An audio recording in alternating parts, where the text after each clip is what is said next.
When the British East India Company first arrived in India in the early 1600s, they came as traders, seeking fortune in the rich markets of the Mughal Empire. At that time, the Mughals, under Emperor Jahangir, ruled a vast and prosperous empire. Little did anyone know that this would mark the beginning of a profound and lasting impact on the Indian subcontinent. In 1615, King James I of England sent an ambassador, Sir Thomas Roe, to the court of Emperor Jahangir.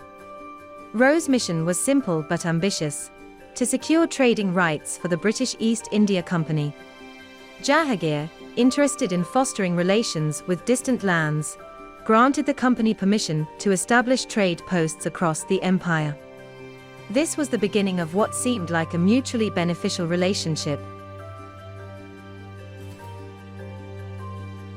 However, this relationship was soon tested under the reign of Emperor Aurangzeb. Known for his strict and orthodox rule, Aurangzeb imposed heavy taxes and restricted the trade freedoms previously enjoyed by the British.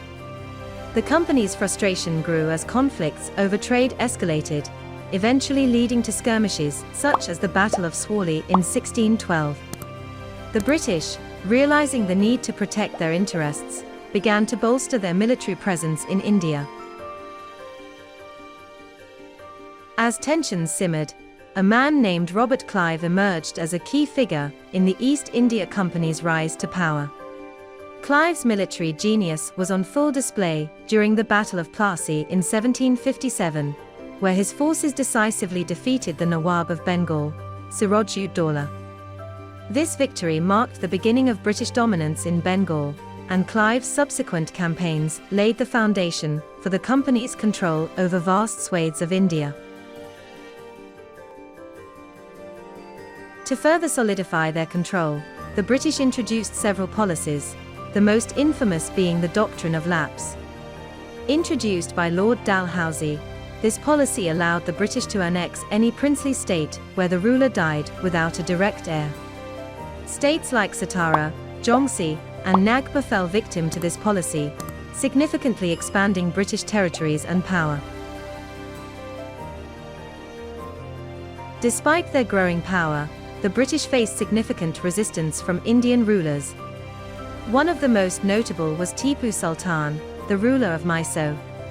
Known as the Tiger of Mysore, Tipu fiercely opposed British expansion, even forming alliances with the French. However, after a series of wars, Tipu was eventually defeated and killed in 1799, marking a major victory for the British, but also signaling the end of significant local resistance. The British couldn't ignore the growing discontent. Their policies, often seen as exploitative and unfair, sowed the seeds of rebellion.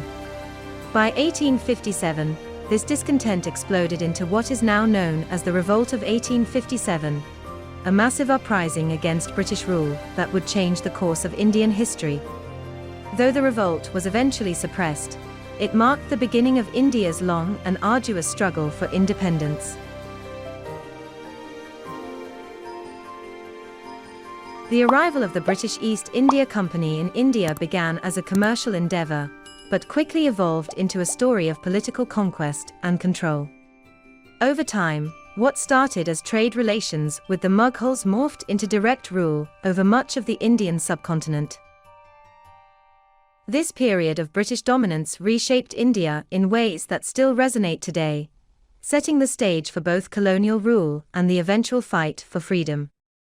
The Revolt of 1857, though ultimately unsuccessful, was the spark that ignited a fire for independence, a fire that would burn for nearly a century until India finally broke free in 1947. The legacy of this era is a reminder of the enduring fight for justice, independence, and self-determination.